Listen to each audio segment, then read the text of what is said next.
जय हिंद दोस्तों, कैसे लोग उम्मीद करता हूँ सभी मस्त होंगे, अपने शिक्षण कार्य में व्यस्त होंगे। स्वागत है सभी का यूपी टेट जनवरी 2026 के एग्जाम में। आज हम करने वाले हैं हिंदी की मोस्ट और इम्पॉर्टेंट क्वेश्चन, जो कि फर्स्ट अटेम्प्ट में ही यूपी टेट पास होने की पूरी गारंटी है। बहुत ही इंपॉर्टेंट क्वेश्चन लिए गए हैं और जितने भी क्वेश्चन लिए गए हैं सभी क्वेश्चन किसी ना किसी एग्जाम में क्वेश्चन पूछे गए हैं, तो इंपॉर्टेंट क्वेश्चन है। क्लास भी आज 1 है। चैनल पर जो भी नए हैं चैनल को सब्सक्राइब कर लीजिए। चलिए क्लास को स्टार्ट करते हैं और पहला क्वेश्चन है, वर्तनी के अनुसार शुद्ध शब्द का चयन कीजिए। पूजनी, पूजनी, पूजनी या पूजनी, कौन सा ऑप्शन करेक्ट है? पूजनी का शुद्ध वर्तनी पूछा है और यहाँ से दो क्वेश्चन पूछे जाते हैं। यूपी टेट के एग्जाम में दो क्वेश्चन पूछे जाते हैं शुद्ध वर्तनी से।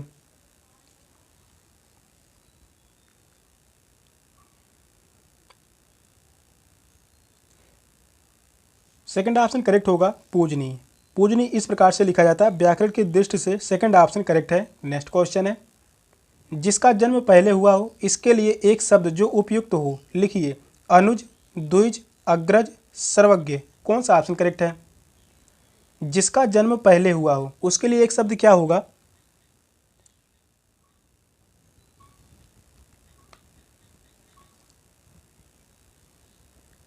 जिसका जन्म पहले हुआ हो अग्रज, थर्ड ऑप्शन करेक्ट है अग्रज। जिसका जन्म पहले हुआ हो उसके लिए एक शब्द होगा अग्रज। जिसका जन्म बाद में हुआ हो उसके लिए एक शब्द होगा अनुज। अनुज के लिए क्या होगा? जिसका जन्म बाद में हुआ हो उसके लिए एक शब्द होगा अनुज। और यहाँ पर दिया गया है शब्द सर्वज्ञ, सब कुछ जानने वाला। सर्वज्ञ, सब कुछ जानने वाला, सब कुछ जानने वाला इंपॉर्टेंट है, एग्जाम में पूछा गया है। थर्ड ऑप्शन करेक्ट है अग्रज। यहाँ पर द्विज शब्द है, जो दो बार जन्म लिया हो या दो बार जन्म लेने वाले के लिए एक शब्द होगा द्विज, यह भी इंपॉर्टेंट है। नेक्स्ट क्वेश्चन है, वर्तनी के अनुसार शब्द का शुद्ध रूप चुनिए। पुरस्कार, यहाँ पर पुरस्कार का शुद्ध वर्तनी पूछा है, कौन सा ऑप्शन करेक्ट है?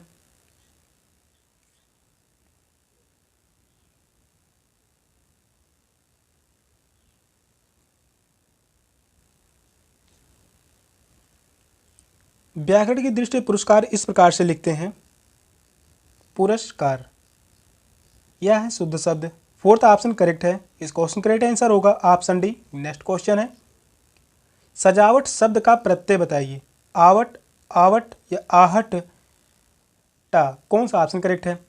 सजावट में प्रत्यय क्या होगा? या क्वेश्चन 2011 में पूछा था और यूपी पेट के एग्जाम में ही क्वेश्चन पूछा था।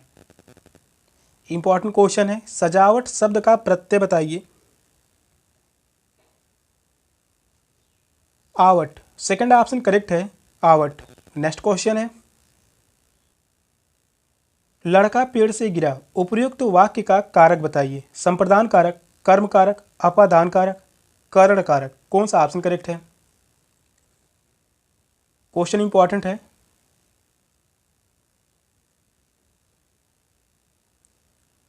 लड़का पेड़ से गिरा, यहाँ पर कारक पूछा है। कारक चिन्हों की संख्या जो होती है 8। कितने प्रकार के कारक होते हैं? 8 प्रकार के। यहाँ पर शेष शब्द जो है अलगाव की स्थिति हो रही है। लड़का पेड़ से गिरा अलगाव की स्थिति है, अपादान कारक। थर्ड ऑप्शन करेक्ट है अपादान कारक। लड़का पेड़ से गिरा अपादान कारक है, अलगाव की स्थिति में अपादान कारक होता है। कारकों के 8 भेद होते हैं। कारकों के 8 भेद होते हैं जो इस प्रकार हैं, कर्ता ने कर्म को करण से के द्वारा संप्रदान के लिए, अपादान से अलगाव के लिए, संबंध काकी की, रारी रे, अधिकरण में पर, संबोधन हे अरे आदि, ये सभी क्या है? कारक के चिन्ह हैं। थर्ड ऑप्शन करेक्ट है। नेक्स्ट क्वेश्चन है, चौराहा कौन सा समास है? बहुब्री, द्वंद्व, द्विगु, तत्पुरुष, कौन सा ऑप्शन राइट है? क्वेश्चन इंपॉर्टेंट है। काफी बार एग्जाम में क्वेश्चन पूछा गया है, चौराहा में कौन सा समास है?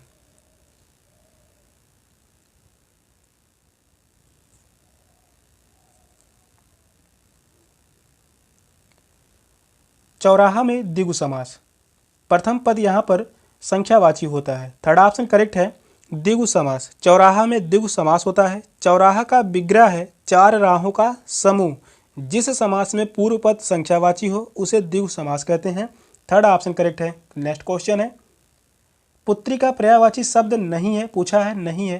तनय, सुता, आत्मजा, दुहिता, कौन सा ऑप्शन राइट है? पर्यायवाची से 4 से 5 क्वेश्चन पूछे जाते हैं यूपी टेट के एग्जाम में।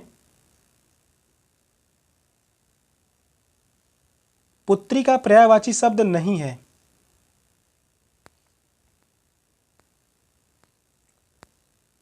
तो वह है तनय। फर्स्ट ऑप्शन करेक्ट है, तनय।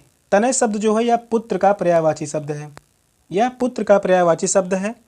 सुता, आत्मजा, दुहिता, ये सभी क्या हैं? पुत्री के पर्यायवाची शब्द हैं। पुत्र के अन्य पर्यायवाची शब्द होंगे सुत, सुत से बना है सुता, आत्मज, आत्मज, इसके अलावा तनुज, तनुज शब्द पुत्र का पर्यायवाची है, तनुजा पुत्री का पर्यायवाची होगा। फर्स्ट ऑप्शन करेक्ट है। नेक्स्ट क्वेश्चन है, निम्नलिखित में से कौन सा शब्द कमल का पर्यायवाची शब्द नहीं है? सरोज, अरविंद, सलिल, पंकज, कौन सा ऑप्शन करेक्ट है?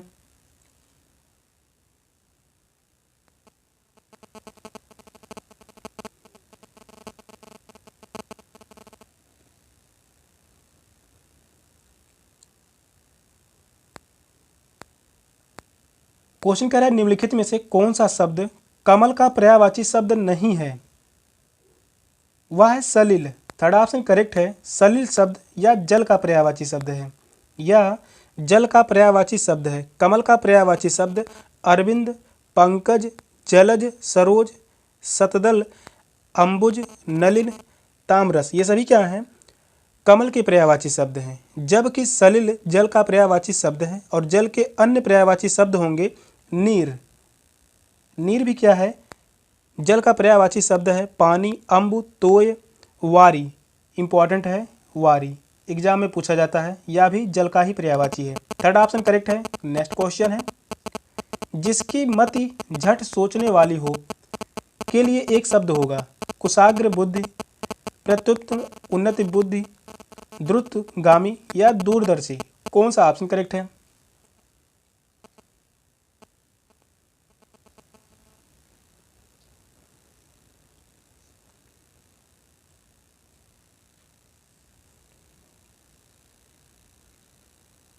क्वेश्चन इंपॉर्टेंट है। जिसकी मति झट सोचने वाली हो उसके लिए एक शब्द क्या होगा? प्रति उत्पन्न मति। सेकंड ऑप्शन करेक्ट है। जिसकी मति झट सोचने वाली हो उसके लिए एक शब्द होगा प्रति उत्पन्न मति। जिसकी बुद्धि कुश के अग्र यानी नोक की तरह पौनी हो उसके लिए कुशाग्र बुद्धि होगा, यह भी इंपॉर्टेंट है। कुशाग्र बुद्धि के लिए होगा जिसकी बुद्धि कुश के अग्र यानी नोक की तरह पैनी हो उसके लिए एक शब्द होगा कुशाग्र बुद्धि। वह जिसकी दृष्टि दूर तक जाए उसके लिए एक शब्द होगा दूरदर्शी। दूरदर्शी के लिए एक शब्द होगा जिसकी दृष्टि दूर तक जाए। सेकंड ऑप्शन करेक्ट है। नेक्स्ट क्वेश्चन है, निर्गुण का संधि विच्छेद होगा निर्धन गुण, निधन गुण, निधन गुण या निर्धन गुण, कौन सा ऑप्शन करेक्ट है?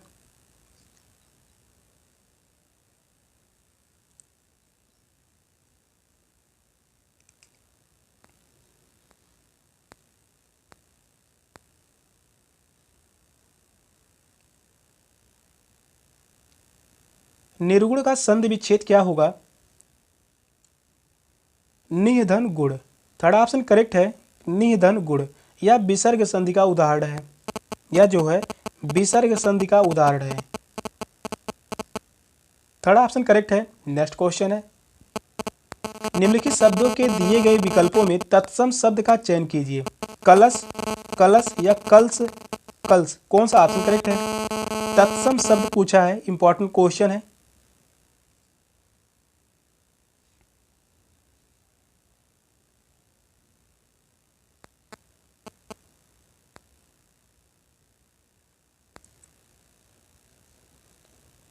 फर्स्ट ऑप्शन करेक्ट है। कलश शब्द तत्सम शब्द है।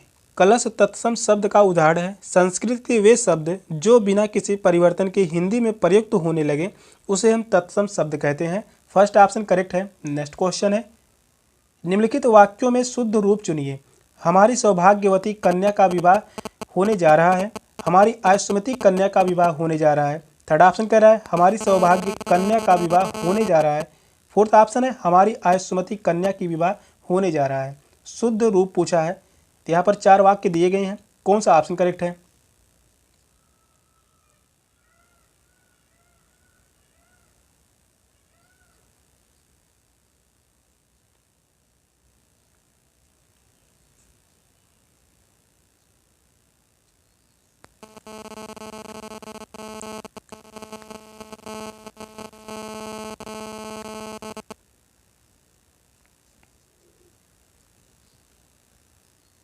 फोर्थ ऑप्शन करेक्ट है, हमारी आयुष्मती कन्या की विवाह होने जा रहा है।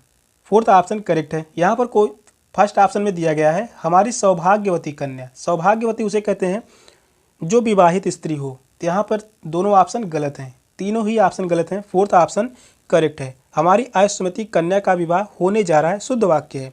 कन्या या पुत्री के लिए आयुष्मती या सौभाग्य कांक्षणी शब्द का प्रयोग करते हैं, जबकि सौभाग्यवती शब्द का प्रयोग विवाहित स्त्री या पत्नी वधू के लिए होता है। फोर्थ ऑप्शन करेक्ट है। नेक्स्ट क्वेश्चन है, निम्नलिखित शब्द का संधि विच्छेद क्या होगा? भानुदय। भानुदय का संधि विच्छेद क्या है? भानुधन उदय, भानुधन उदय, भानुधन उदय, भानुधन उदय। कौन सा ऑप्शन करेक्ट है?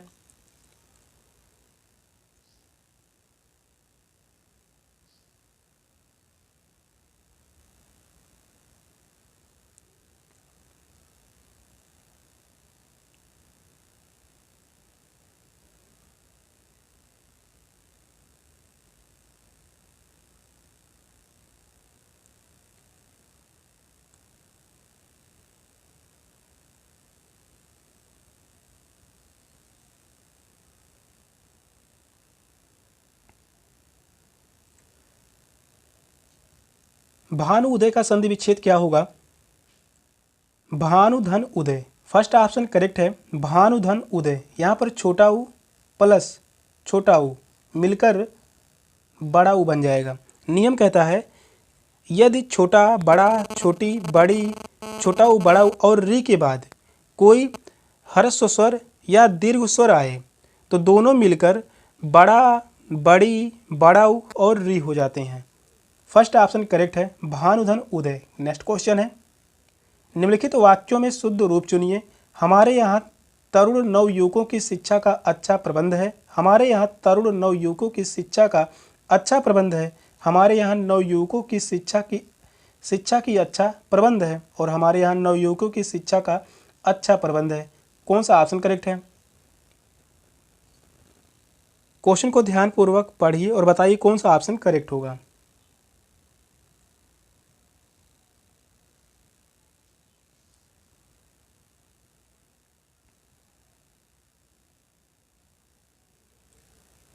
शुद्ध रूप पूछा है, फोर्थ ऑप्शन करेक्ट है, हमारे यहाँ नवयुवकों की शिक्षा का अच्छा प्रबंध है। फोर्थ ऑप्शन ही करेक्ट है।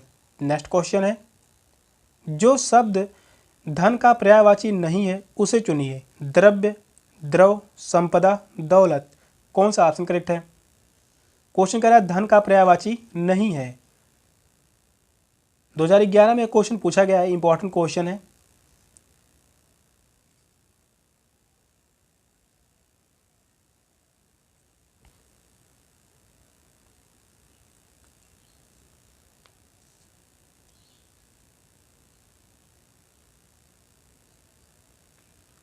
धन का पर्यायवाची शब्द नहीं होगा, द्रव्य। सेकंड ऑप्शन करेक्ट है, द्रव्य। द्रव्य धन का पर्यायवाची नहीं है। धन का पर्यायवाची है द्रव्य, संपदा, दौलत। ये सभी क्या हैं? धन के पर्यायवाची शब्द हैं। जबकि द्रव शब्द जो है यह तरल पदार्थों के लिए प्रयुक्त होता है। सेकंड ऑप्शन करेक्ट है। सेशन का लास्ट क्वेश्चन था। क्वेश्चन कैसे लगे कमेंट में जरूर बताइएगा। चैनल पर नए हैं, चैनल को सब्सक्राइब कर लीजिए। मिलते हैं फिर नेक्स्ट क्लास में। तब तक के लिए बाय बाय, टेक केयर, जय हिंद।